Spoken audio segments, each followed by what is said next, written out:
अखिल जी, जिस तरीके से द इकोनॉमिस्ट मैगजीन की जो नया जो इशू आया है, हम देख रहे थे कल हम लोग कि पूरी दुनिया का जो इकोनॉमिक सिस्टम है वो बदलने वाला है। और जिस तरीके से वर्ल्ड की जो सबसे लार्जेस्ट इकोनॉमी अमेरिका थी, या यूं कह लें कि नंबर 2 पे चाइना था, यहाँ पर सीधे सीधे सबसे ज़्यादा असर देखने को मिल रहा है। और बर्कलेज बैंक ने जो उसके इकोनॉमिस्टों ने जो हमारी ग्रोथ रेट प्रिडिक्ट की है कि 0% हो जाने वाली है, IMF और वर्ल्ड बैंक ने मिलता जुलता कहा है कि 1.9% से भी नीचे जा सकती है हमारी GDP की ग्रोथ रेट। ऐसी स्थिति में आप हम लोगों को इनलाइट करते रहे हैं, बताते रहे हैं, आपकी समझ से दुनिया कितना कुछ बदल जाने वाली है और हिंदुस्तान कितना कुछ बदल जाने वाला है? देखिए, वास्तविकता में जो पूरे विश्व के डिफरेंट जो रीजन्स हैं उनकी विशिष्टताएं अलग अलग हैं जी। जैसे देखिए, 1/3 नेशंस ऐसे हैं जो ऑयल प्रोड्यूसिंग नेशंस हैं, उनकी इकोनॉमी जो है ऑयल के प्राइस पे डिपेंडेंट है। कुछ कंट्रीज ऐसे हैं जैसे जापान है और चीन है जो एक्सपोर्ट ओरिएंटेड इकोनॉमीज हैं, और भारत जैसे देश हैं जो कि कंजम्पशन ओरिएंटेड इकोनॉमी है। तो जो परिस्थितियां बदलेंगी वो पूरी तरह से बदलेंगी। अब आप कैसे इसको फेस करते हैं इस पे डिपेंडेंट है। अगर वर्ल्ड इकोनॉमी श्रिंक करेगी, सबसे ज़्यादा नुकसान उन कंट्रीज को होगा जो एक्सपोर्ट ओरिएंटेड इकोनॉमीज हैं। और आपने देखा कि चाइना की जो जीडीपी है 6.5% गिरी, बिल्कुल, क्योंकि अगर वर्ल्ड इकोनॉमी श्रिंक करेगी तो वो भी श्रिंक करेंगे।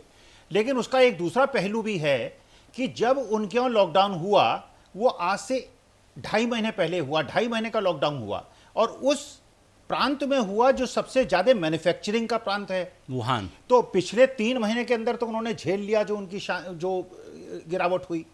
लेकिन अब वो दोबारा प्रोडक्शन में आ गए हैं, तो अगले 3 महीने में उनके यहाँ गिरावट नहीं होगी, गिरावट हमारे यहाँ होगी। अमेरिका और यूरोप ऐसे देश हैं जहां पे ऑर्गेनाइज सेक्टर 98% है। हमारे देश में अनऑर्गेनाइज सेक्टर 95% है। हमारे यहाँ पॉपुलेशन है। हमारी विशिष्टता यह है कि हमारे यहाँ से लोगों ने, सरकार ने पिछले 10-15 साल के अंदर लोगों को बिलो पॉवर्टी लाइन से पॉवर्टी लाइन के ऊपर लाए थे।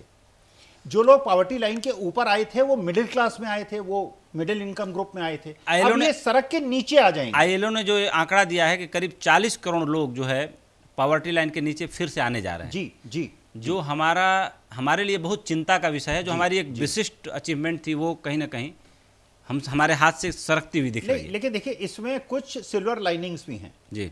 वो सिल्वर लाइनिंग ये है कि चाइना ने अपना एक विभत्स रूप विश्व को दिखाया है और भारत ने अपना एक मानवीय चेहरा दिखाया है। तो जापान जैसे देश जो ये देख रहे हैं कि वो ऐसा देश नहीं है जहां मैन्युफैक्चरिंग एक्टिविटी लाई जाए, और हमारे यहाँ पॉपुलेशन की कमी नहीं है, हमारे यहाँ जो वेज रेट्स हैं वो बहुत कम है। तो चीप लेबर है। एक और चीज देखिए कि जो चाइना है वो मैन्युफैक्चरिंग इकोनॉमी है, उनकी जीडीपी में जो सबसे बड़ा कंट्रीब्यूशन है वो मैन्युफैक्चरिंग का है। बिल्कुल। हमारे देश में जीडीपी का जो सबसे बड़ा कंट्रीब्यूशन है वो सर्विसेज का है। एक सवाल बहुत नेचुरल सा एराइज हो रहा है कि चूंकि आपने कहा हम कंज्यूमिंग इकोनॉमी हैं, अगर हमारे पास लिक्विडिटी नहीं रहेगी, रोजगार नहीं रहेगा, लोगों के हाथ में पैसा नहीं पहुंचेगा, और सरकार कितना पैकेज और स्टिमुलस पैकेज दे करके लोगों के हाथ तक पैसा पहुंचा सकती है, तो आपको नहीं लगता कि जो हमारा कंज्यूम करने का जो पावर है, जो हमारा बार्गेनिंग पोटेंशियल है, वो भी कहीं ना कहीं डिटोरिएट होगा इससे? जब जॉब जाएंगी, रोजगार जाएंगे, और रातों रात तो हम प्रोडक्शन हब बन नहीं जाएंगे। और सर्विसेज इंडस्ट्री का चूँकि सबसे ज़्यादा प्रभावित कोई हुई है, तो इस देश में जो सर्विस सेक्टर हुआ है, भाई सारे होटल्स बंद हैं, सारी एयरलाइनें बंद हैं, सारे फूड जॉइंट्स बंद हैं, उनको सर्विस देने वाले सारे लोग घर पे बैठे हैं। तो ऐसी स्थिति में जो विनिमय होता है, जो इकोनॉमिक्स में कहा जाता है एक्सचेंज, वो हो नहीं रहा है, पूरी तरह से रुक गया है चेन। तो वो कैसे रिवाइव कैसे होगा? देखिए, डॉक्टर साहब यहाँ बैठी हैं जी। जैसे एक आदमी बीमार होता है वैसे ही एक कंपनी बीमार होती है जी।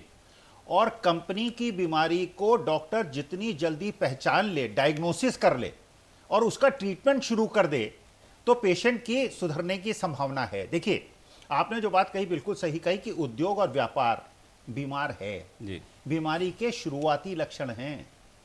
इस समय डायग्नोसिस करके अगर आप इनकी कॉर्पोरेट रिस्ट्रक्चरिंग करें, कॉर्पोरेट रिस्ट्रक्चरिंग का मतलब आप इनसे कहें कि आप लोन लें, इंटरेस्ट फ्री लोन लें जी। 9% पे नहीं, 5% पे लोन लें, अगले 3 महीने तक कोई इंटरेस्ट प्रिंसिपल का पेमेंट न करें, जो भी पेमेंट आपको कर रहा है ये 5 साल के बाद आपसे लेंगे। इस समय ये सारी मैन्युफैक्चरिंग कंपनीज और जितना व्यापार मंडल है और जितना उद्योग है, इसको रिस्ट्रक्चरिंग की आवश्यकता है। बैंकों को तो रिस्ट्रक्चरिंग की आवश्यकता है, एनबीएफसीज को तो रिस्ट्रक्चरिंग की आवश्यकता है, लेकिन सबसे ज्यादा जैसे आपने कहा कि यही उद्योग और व्यापार लोगों को रोजगार दे रहे हैं। अगर उनकी जो हमारी सबसे बड़ी शक्ति है, अगर हमारी ये कंजम्पशन इकोनॉमी हिट होती है तो हमारे लिए बहुत दुखदाई होगा। ये 6 महीने ऐसे हैं कि सरकार को ये जो नौकरी देने वाले लोग हैं इनका पूरा हित देखना होगा, इनके बोझ को घटाना होगा और इनका हौसला बना के रखना इनका होगा। हौसला बनाना होगा, इनका बोझ हटाना होगा। अभी एक और बहुत ही नेचुरल सा सवाल राइज हो रहा है। आपने भी पहले कहा था, आकाश जिंदल एक इकोनॉमिस्ट हैं, वो हमारे शो में आते हैं और भी जगहों पर पढ़ने को मिल रहा है कि सरकार को इस समय फिजिकल डेफिसिट की परवाह नहीं करनी चाहिए और सरकार को लिक्विडिटी बनाए रखने के लिए, जैसे अमेरिका यूरोप में जो उनके फेडरल रिजर्व को बढ़ाने के लिए करेंसी छापी जाती है, उस तरीके से हमें भी करेंसी छापना चाहिए और मैंने मार्केट में तरलता और लिक्विडिटी को बनाए रखना चाहिए। तो जो करेंसी छापी जाती है उसका साइंटिफिक मैकेनिज्म क्या रह गया है? देखिए, उसमें मात्र एक चीज है, करेंसी ज्यादा छापेंगे तो इन्फ्लेशन बढ़ेगा। हाँ बिल्कुल। अभी इन्फ्लेशन हमारे देश के लिए बहुत बड़ा चैलेंज इसलिए नहीं है जी कि मार्केट में डिमांड नहीं है। देखिए, इन्फ्लेशन जो है वो दो चीजों के बीच का फैक्टर है, डिमांड और सप्लाई का। बिल्कुल। अगर सप्लाई ज्यादा होगी और डिमांड नहीं होगी तो इन्फ्लेशन कम होगा, डिमांड ज्यादा होगी सप्लाई कम होगी तो इन्फ्लेशन बढ़ेगा। आज की तारीख में डिमांड ही नहीं है। करेंसी छापिए, जितने सोने के रिजर्व आपने रखे हैं बेच दीजिए। अब ये मतलब मैं बड़ी डिसीजन मेकिंग की बात है। अब देखिए, आपके पूरे गोडाउन जो हैं गेहूं से भरे हुए हैं लबालब। मैं आपको उदाहरण देता हूं, आज से 100 साल पहले वेस्ट बंगाल के अंदर अकाल पड़ा था 1929 में। लाखों लोग मरे थे जी। इसलिए नहीं मरे थे कि गोदाम के अंदर जो है गेहूं नहीं था, चावल नहीं था। लोग इसलिए मरे थे कि परचेजिंग पावर नहीं थी। मैं कह रहा हूं, निवेदन है सरकार से, सारे गेहूं के भंडारों को खाली कर दें, बांट दें। 20-20 किलो 30-30 किलो ले जाओ, भूखे मत मरो। इतनी उपज होने वाली है हमारे देश में, अगर इस बार हार्वेस्टिंग हो गई आपके गोदाम फिर भर जाएंगे। इस समय किसी चीज को रोकने की आवश्यकता नहीं है, आपातकाल है। नोट छापिए, लोगों के हाथ में पैसा दीजिए, गरीबों के हाथ में दीजिए, मध्यम वर्ग के हाथ में दीजिए, व्यापार के हाथ में दीजिए, जिससे लोगों की नौकरियां न जाएं। जो आपने सर जो साइकोलॉजिस्ट की बात कही, मैं एक और निवेदन करूंगा, इसमें में सोशल साइंटिस्ट की भी आवश्यकता है। आज जो परिस्थिति बन रही है, जिस आदमी को कोरोना पॉजिटिव होने की संभावना होती है वो ऐसा डरता है कि मैंने कोई पाप कर दिया। वो पापी नहीं है, वो विक्टिम है। बिल्कुल विक्टिम है। उसको सहानुभूति की आवश्यकता है, एम्पैथी चाहिए, सिंपैथी एम्पैथी दोनों चाहिए। भगवान न करे अगर मेरे घर में कोई बीमार पड़ गया तो मोहल्ले वाले मेरा बहिष्कार कर देंगे, समाज मुझे तोड़ देगा, समाज मुझे काट देगा, 2 साल तक मेरे घर में कोई नहीं आएगा। आज इंडस्ट्री में राजीव बजाज जी को मैं सुबह सुन रहा था, अगर वो कहते हैं कि प्रोडक्शन शुरू करने का मौका भी मिल जाए, मैं प्रोडक्शन शुरू नहीं करूंगा। कारण कि अगर मेरी फैक्ट्री में भगवान न करे एक भी आदमी बीमार हो गया, कोरोना पॉजिटिव हो गया, पूरी फैक्ट्री सील हो जाएगी और 2 साल के लिए मेरी जितनी बनी बनाई साख है वो खत्म हो जाएगी। देखिए, इस भय को हटाना पड़ेगा।